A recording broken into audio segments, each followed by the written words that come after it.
Hi, this is Randy Finney with Right Side of the Chart, and today is Tuesday, July 16th, 2019. It's about 1:30 Eastern Time as I'm starting this video, and I just wanted to do a quick update on both natural gas and crude oil. Both of those were mentioned as trade ideas. Natural gas, flip coin toss almost, but I liked it a little better. I had a little higher degree of confidence in it, and made that the official trade via DGAZ short on Friday, and then at the same time, or right around there, I posted both as an unofficial trade idea, USO, DWT, or CL crude futures. I mean, there's a lot of proxies. I can't post them all, can't post targets on them all, but I believe I put up charts for the DWT or USO, and I know I put up the charts for CL, so I'll update those today. All right. A couple things I wanted to cover on this trade. Now, it's closed out, and we hit the target, but there's a few takeaways from this. Number one being that the move down recently was very impulsive today, coming into that target in this final support level here. I had mentioned on that post this morning that personally I didn't cover my nat gas short there. I was just I decided to trail stops down because I was leaning towards a move down here to this final target about 230. That was hit. We hit a low of 228 and change so far, so almost a perfect tag. And I've covered and then reversed there. Now, I didn't have I left the UGAS or DGAS target as is, and that's fine because the downside from that point was minimal. That was the original trading plan, and I felt no reason to modify it for just a couple percentage points. But again, that's why I share my thoughts. What I do may or may not be in line with the official trades. It usually is, but in this case it wasn't. So I've reversed it there. I think that's a real solid support level. But I wanted to just share a few takeaways from this trade, tidbits maybe going forward trading. That number one, this is a good example of let the charts be your guide. I do very much factor in on some trades technical analysis. Technical analysis, if you're new to the whole trading investing thing, or I should say I factor both in. Well, most of this, if I'm looking at a chart, that's technical analysis, charting, using charts to predict where stock is going to go, where to buy it, where to sell it. Fundamental analysis, which I meant to say earlier, is what I also factor in on some trades. For example, the fundamental case, which was, I think, a little too strong last week, was that, hey, Hurricane Barry is coming, or Tropical Storm Barry. It's going to be a hurricane. It's going to hit the Gulf, likely, and take out, affect natural gas production and crude oil production. So number one, that was priced into the charts. Took a look at the charts. I had posted being long this one for quite a while, not far off the lows. I posted this divergent low, and I've been long, and then here, as a matter of fact, let's look at that chart. Was it back? Was that the same day we reversed it on July 11th? That was, let me look at the calendar. That was Thursday. I think we added it as an official trade, either Thursday or Friday. And I said it had a nice run. Now, here's the thing. Most of the run up, it was a strong run. We knew the storm was coming, so that was priced in. And you had natural gas coming up to a very solid resistance level, about 250 or so right there. And so at that point I said, for those still, long, it was an unofficial long trade, consider at least tightening stops or take profits there. And then right after this, the next update was the short entry on this, and we went ahead after that. We did break down, and so you had this, the rising wedge pattern. That was your sell trigger. And again, the move up was the market already pricing in worst case scenario for the storm, and the storm hit, and it did. I posted an article, I believe a link to an article. I think it said it took out 70% of natural gas production in the Gulf area, and over 50% of crude oil production. But again, no big. What happened? It was kind of like a buy the rumor, sell the news thing. That was already priced in. So that's one takeaway: is I do factor in fundamentals in some trades with technicals, but given one of the two, technicals will rule out, especially in the short term. And the other thing to that too is, let's say natural gas had a bullish setup. Let's say this was heading into the storm. I would then say, and we were coming up on solid support, and the case could be made for a long entry. I would then say that, yeah, we would have been long natural gas, because worst case, The storm passed, but there's still a strong case to be made, or maybe minimal downside in natural gas. In best case, if the storm hit, it could cause a huge rally. But it was the other way around. We already had the rally, and again, it was just a beautiful setup. So let's just fast forward to today. You can see I had this trend line back then. That was again last week, this uptrend line, and in this morning's update, I had added a secondary trend line right here. Only a couple reactions. I said it may come into play.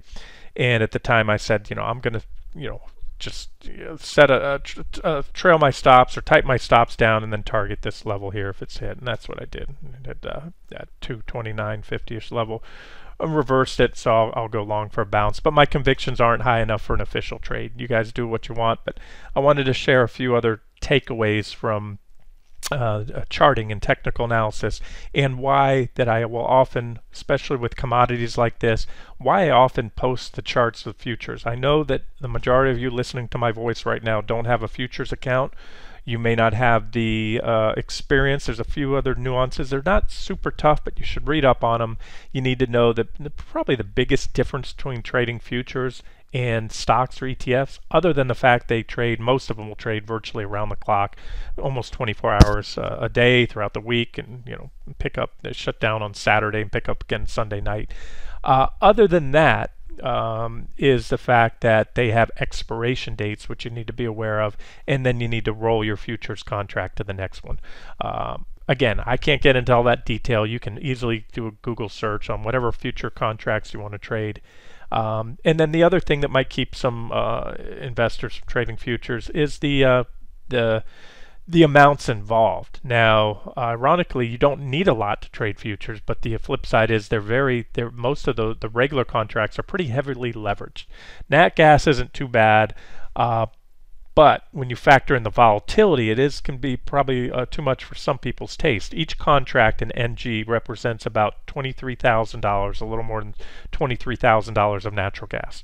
All right, just put it very simple. So therefore, if it goes up or down 10%, you're going to make or lose $2,300. Nothing for some people, and it might be a big move for others. However, there's also an alternative to a lot of the futures contracts that I post on the site and I trade, and those are the micro futures. For example, symbol QG, this is still NG we're looking at here, but QG trades at only a fraction of the size. I don't know what the exact multiplier is, but it's going to be a lot less than at least half of what NG is. You can look it up. And the nice thing about QG, which are the mini natural gas futures, is they trade at the same levels. So I don't have to post a chart of QG. You can trade off the same levels that I have on NG because they use the same price levels. The only difference is the multiplier, which is the leverage factor, is lower. So therefore you can go long and short at the same targets and all that good stuff. Same thing for the NASDAQ and S&P 500 and Dow futures. All the ones that I trade, like NQ and ES, you put an M for mini or micro in front of it, and you get the same tickers. So you have MNQ. This is just a drawing tool, obviously, with lines.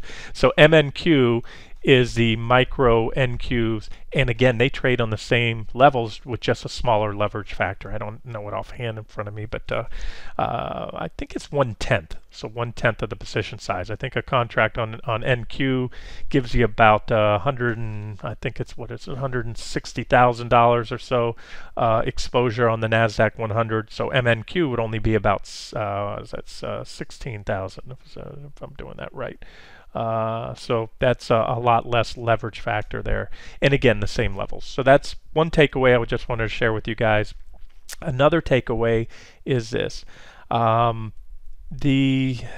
targets on DGAZ or UGAS, or even if you're trading a non-leveraged ETN, there's a lot of decay and slippage, especially in the natural gas ETFs. Let's pull that one up for a second here.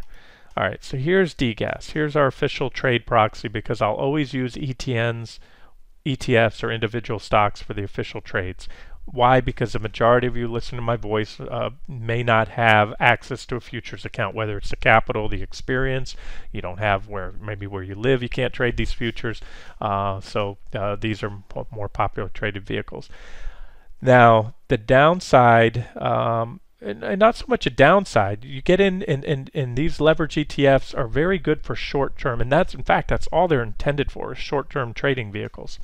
But there's two things, and I want to say this and make this very clear, and recommend that if you're not familiar with what I'm talking about, here, let me show you something. Okay, I want to talk about a little bit about leverage and how not only what that means, the leverage factor on leverage ETFs, and the term that and others call decay, and how it affects the trades that we do on the site. So come into the site. When you're logged in, you click home, you'll get all the posts here. Go to resources. This gives you the right side of the chart support center. Down here on this box here, you have the FAQ, frequently asked questions. Click on the FAQ page. You can see that the FAQs are subcategorized by their topic, so ETF related question. This talks about decay. I did an extensive explanation as to what it is, and more importantly how it works, and it's really very, very simple math. So I would employ you to take a look at that. The math is down here somewhere in there. I give you an example of what causes it, but more importantly, the other takeaway here is that some ETFs and ETNs that have leverage, that are leveraged, have very little, hardly any decay. In some cases, it's hardly even noticeable. In others, the decay is excessive. And I can tell you that so there's two factors, two components to what determines how bad the decay will be or not. Number one, and again, it's all there in that FAQ question I just showed you. I'm not going to read the whole thing now. Number one is the leverage factor. Obviously, 3 times or 300% leverage, all other things being equal, on the same underlying security is going to give you worse decay over time, meaning the price will not track the underlying. You'll be, losing out.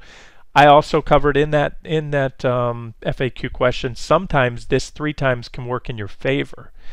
Most people, I've never seen that really posted anywhere. I've talked about that for years because I see so much bashing on these 300-time leverage, 3-time and 2-time leverage ETFs, that there are many cases, and I can sometimes do a good job of predicting in advance when that is going to take place, where you actually do better than 300% instead of worse. You can outperform, and I've covered many examples of that in the past with things like Nugget.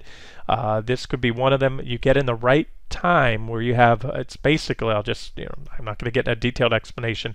Unidirectional trends are what I call these.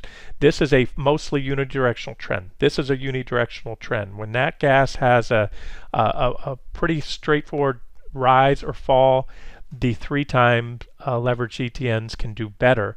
What you don't want to be is stuck in a grind here, and again, that will be explained better in the FAQ page I just showed you. So now you can see there's some choppy price action here since this point. So here's what I wanted to show you. All right, let's look at, before I flip back to the nat gas chart, I added a line since the update this morning when we hit that target and close this trade out. I added a support level here, give or take a few pennies either way, about 164.57 or so. And what you're looking at here, back on June 6th, here's what we're looking at. We had a reaction around that level. There were a few spike highs above there, but since then you can see that natural gas, that level acted as very good support. What you'll also notice here is a big gap down below that level, right? And now a big gap up, halfway there. Here's what I wanted to point out. So this line right here, which you can see nat gas is still about now actually it's about 6.5% shy of, and even let's look at the highs today in DGAZ, 6.7. I want to show you something here. Going back to the nat gas chart, this was a target. Remember, I had this target before we even entered this trade short. The day before, remember, this was the target, the chart back from July 11th, where I exited my long. I said I had been long this trend, got out, said this would trigger a sell signal. The next chart, the follow-up chart, was the short entry for the UGAZ trade, or DGAZ trade, I should say, or short on that gas. And remember, I had this trend line here showing that would be my final target, but I also had this level here, 229.50. Very solid support level. And this morning in the update, I mentioned that I didn't cover my trade here on the trend line. I was going to lower stops, which I did, and then, as I said, hit and reversed right there. Because that was a better support level, well defined. And from my experience, and I'm kind of just throwing out with takeaways that I've learned over the years. From my experience, when a security has a pretty big move and gets close to a very well defined support or resistance level, it is often like a magnet or a black hole where it'll suck in and hit that level. So where I'm going with this is these trend lines could have very well, and they did produce a reaction. That's that modified trend line I added this morning. There was the original, but they'd only had a few reactions to validate them, whereas this trend line had a lot more reactions. So that's number one. That's why I held out for a little bit more personally. But again, it wasn't much percentage-wise. It might have been 1.5. I think it was 1.5% from where we closed that trade. So that would have been about another 4.5% or so on the DGAZ trade. But again, my thoughts were shared at that time. If you didn't already have if you hadn't already closed it. The other thing here I wanted to show you, and this is important. This goes back to that whole decay thing and why the price targets. Why I post both charts and why sometimes we'll have to modify the targets on the ETNs, especially the volatile ETNs like DGAZ, UGAZ, Dust, Nugget. Those are among probably those four, along with LABU and LABD, the biotech ETFs, are among the worst when it comes to decay because of the volatile nature of their underlying securities or indexes or commodities in this case. Now, I wanted to show you this. So there was that level I just showed you that I added to DGAZ. There was the June 6 lows with a couple overshoots that I showed you on DGAZ. Of course, DGAZ is just flipping this in reverse. Then I showed you a lot of reactions along that level. So up to that point, it was comparable. But what's happened since then with all of this, everything that's occurred since then, that's the decay I talk about. That's why this is a very well-defined support level. That is where I expected both NatGas and DGAZ to reverse. But when you look at the DGAZ chart, the same level that correlated back then with those reactions, again in reverse on NG because this is an inverse ETF, we fell shy of that today. That 6% or so difference is the decay. That's how much DGAZ has decayed in just a few, not even a couple week or two. So I wanted to point that out. Again, we caught a unidirectional trade. So if you did use DGAZ, you probably did just as well, possibly better than trading natural gas futures. All leverage factors accounted for, to adjusted for. Okay, the other takeaway is, let's look at this. And this is, again, why I personally prefer futures. Look at these gaps here. Look at these big gaps, especially that huge one right there. Let's just say you were long DGAZ. You thought at this point in time back here that natural gas prices were going to continue to fall, so DGAZ would continue to rise. But you could see this support level like I did. You saw that back there. You used my charts or your own, and you said, okay, you know what? I'm going to keep my stops right there. I'm comfortable with a whatever 2, 3, 1% loss. Guess what happened? You got smoked. You got smoked really bad on a gap that you cannot control. Futures or DGAZ and UGAZ, they can trade in the pre and after hour session, but liquidity is slim because they're not very actively traded like QQQ or SPY. Even then, you cannot use stop loss orders, only stop limit orders. Stop limit orders get bypassed, and there's a good chance that any stop limit order you had in the after hour session for DGAZ or pre-market would have been bypassed. That was that was about a 13% gap down. So that is one reason. Now, if you were trading natural gas futures, go back to that chart, and remember that was on, I'll give you that gap right there. It was the morning of July 5th. So we go back to NG, and that was this move right here. Whereas at any point, you had a stop on, let's say again, you were bearish on natural gas, so you were short here, you could have had a stop here, here, here, here, it would have been hit, filled. That was not a gap, that was just a strong run, went up tick by tick by tick, and you would have controlled and been able to manage your losses much better. So that was that big gap that doesn't show. It's not a gap on NatGas because NatGas was trading around the clock, and this move happened overnight. Likewise, most of today's big gap in DGAZ was occurred overnight with nat gas prices falling. So those are the takeaways. And again, where futures can help control your losses much better, and profits too. I can't tell you how many trades I've had on futures where I was able to exit when a price target was hit after overnight or early in the morning, when liquidity and when the Qs might not even have started trading in pre-market, or or anything that I'm trading that has futures. So there's a benefit there. And the other takeaway again was, well-defined support and resistance levels over time will not line up with the ETNs that try to track a lot of these commodities, especially the volatile ones like natural gas. Okay, moving on to the next one is crude. They're closely related. Natural gas typically comes from the same place, the same wells that are pulling crude up, comes out. But they do have, again, their own supply and demand dynamics. One can be going up while the other goes down, but at times they're moving together. But again, point being, treat each of them on their own technicals. So, don't go long one. Don't think they're a highly correlated trade. But at the same time that nat gas was triggering or signaling a correction, crude was. This is what is that? The 12th? Was that Friday? I posted this one. I posted crude as an unofficial trade around the same time I posted nat gas as an official short trade. And the similar technicals, and this it just happened to be, you had a pretty nice solid resistance level there around 6110. We were just below. So the RR was and still is very good. By that I mean your downside is minimal. You take the trade. Maybe I'm wrong, but your stop shouldn't be too far above the resistance. Give it a little room if they pop it for false breakout or anything like that. And your downside's minimal compared to your upside potential on a short trade. Meaning crude goes down, you profit. I also mentioned USO is a non-leverage ETN as a trading proxy, as well as DWT if you want to juice it up, use some leverage, or maybe you don't you just want to short inside of an IRA account or an account that doesn't allow for shorting. That's where those inverse ETNs come in handy. And so that was the setup. There's the trend line right there to watch, bearish rising wedge.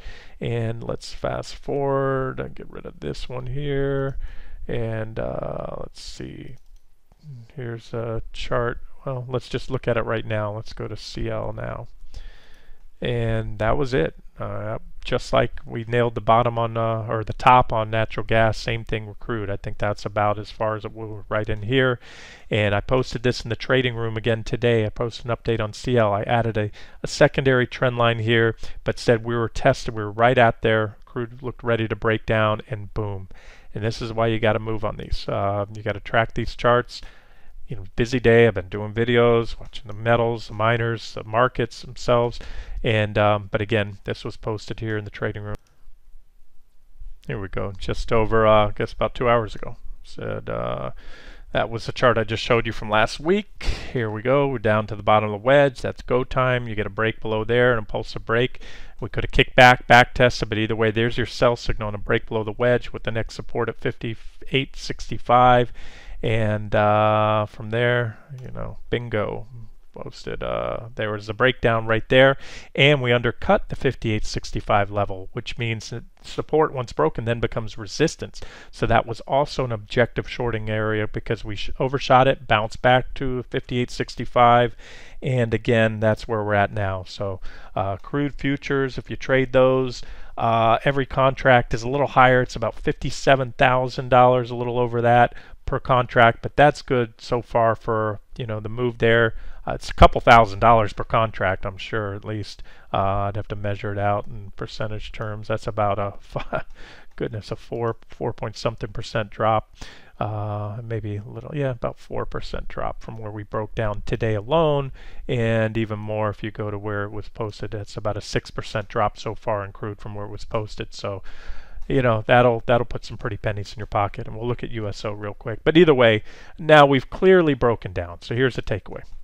Couple takeaways from this chart. The impulsive nature. it helps to confirm. There are no guarantees in trading or investing, but when you see a breakdown, if it's impulsive, that helps to validate it. That is an impulsive red 60-minute candle. See how it's big red candle, much larger? This is impulsive selling. This is not impulsive selling. This is another impulsive candle. So this increases the odds, and we're getting stretched in the very short term 5-minute chart, so we may not go straight down here. It could kick back. We're in no man's land now, so is an objective short right here? No. In fact, you know what I'm going to do is add a support level we just hit. A minor support level, but I wouldn't add it if it didn't come into play. See all these reactions right here? Reactions from below, reactions from above, reactions from above, reaction from above. That's minor support. This is what I refer to this as a momentum fueled overshoot. We were coming down with just straight downward velocity. We overshot it, and now we're right on support. So I can tell you this. If you missed it already, not the most objective, not an objective time to short. Maybe we have a little bit more of a reaction here. Maybe we bounce a little, or maybe we keep going. I don't know. I'm still in it. I'm holding out for this. This is my minimum target, although I will most likely just continue to trail stops down at that point and swing down to here. This is 54.76. That's my preferred swing target. That was sort of the basing pattern that crude broke out of right here. Nice little basing pattern, pretty decent support. So that's how I play this one. I trail down, depending on what I see. If and when we get here, may reverse that. Might even, you know, at this point in time, I'll have to check. I need to lower my stop since I started the video. I haven't done that yet.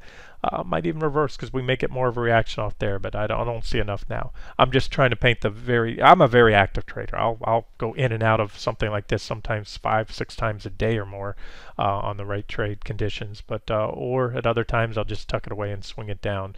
I just wanted to mention these are the supports and potential targets. And this is a pretty impulsive breakdown so far. Now let's look at USO and DWT, because I know that's what many of you prefer to trade. 60-minute chart. There it is. This was also posted on Friday in that trade setup, the unofficial trade setup. Just a beautiful little falling wedge. I mean, I love this trade, and I'm kind of kicking myself for not adding that also. It was kind of an overlap to the DW or the nat gas trade, but that's just nice, really nice resistance right there. And so it's one thing to have a bearish rising wedge like we've had on the stock market forever now, right? These 60-minute charts, but they keep going up. Why? There's no overhead resistance. When the stock market's at an all-time high, you know, a rising wedge, prices in a wedge that goes like this, can just keep wedging up, wedging up, wedging up, which they do. However, when in this case you had us wedging up within this wedge, coming right to nice resistance, big old gap right there on USO. And so I always say there's, you know, or in this case, there were two objective levels to short crude oil, or USO in this case, the crude ETN. One on a short up to or very near resistance. I don't try to milk every penny out. I want to get in a little ahead of time, because if all eyes are looking at 1265, what's going to happen? They're going to step in soon. They're going to sell. Longs are going to get out early. Shorts might get in early like me, and then boom, it reverses. So that's another takeaway trading tip. And you had the divergent high, and then you came down. You hit again, same chart that was posted last week. You hit that 1230 support. You had a little reaction, and then we took out the trend line today, and we took it out with conviction. So we're coming up on that 1138 target, and you can see the additional targets below. There's that comparable max swing target, at least at this point in time, 1130. Probably not going to be a straight ride down. We have an uptrend line coming into play here that will probably produce a reaction. So this is where, you know, if I want to try to, you know, get cute and guess the little zigs and zags, I'd say something like this, come in like that, and then ultimately break down below there after a bounce off that intersecting trend line and 1183 support. So there's USO, non-leveraged, and it's down, you know, another 3.3% today for total so far on that trade, about, you know, 5% or so in just a few trading sessions. And if you took DWT, just a beautiful chart. I don't know, not much else to say about it. Nice, clean, bullish falling wedge pattern coming right down near support. Remember, it's 3-time leverage, so you're not going to have the support levels here are not going to be exact because of the decay. But if you didn't take it last week because you were a little skeptical because the trend is up, you don't like counter trend trades, this was a nice buy signal today. And again, posted right before it broke out in the trading room. And then boom, right up there to that 649. There's a big gap backfill. You can see this gap right here, and this is the next stop up here, and max swing target, at least at this point in time. You know, if the trade continues to pan out, I'll zoom back out to the daily and even weekly charts, and maybe there's more downside to go. But so we'll just say anywhere from about right here now to there. That's my target zone. And you know, the way it works is if we punch up much more than this and we take out that other downtrend line I showed you in USO and those levels in CL, that should open the door for a move up here to 720 in DWT, which is up another almost 10% today, in addition to what it already gained up until today. Okay, I'm going to wrap it up here. Just wanted to kind of go over both those trades, and again, all the little things, the nuances that come into play when trading leverage ETFs, futures, talking about trying to correlate the charts and the targets. And you know, because of the amount of work involved, again, to add this as an official trade, things are starting to move. We have mining stocks popping today. We're finally seeing some movement in the markets, and sometimes I just don't have the time to make all these official trade ideas. When I get a chance, I can take a quick screenshot, post an update in the trading room. If time permitting, I'll do it on the front page as well, like you know, or at least in the trading room I did with CL today. But otherwise, I just wanted to update these trades because there may be some more to come there, and like I said, maybe even a reversal on that DGAZ trade. Although my confidence is not high enough right now to do that as an official trade yet. We're going to close out. We already did. Sold target was hit on DGAZ today. That means that trade is closed out, no longer an official trade. But I'll continue to post updates as long as I see some you know, things in the chart it's worth noting. Okay, we'll wrap it up here. This has been Randy Finney with Right Side of the Chart. Hope you enjoyed it.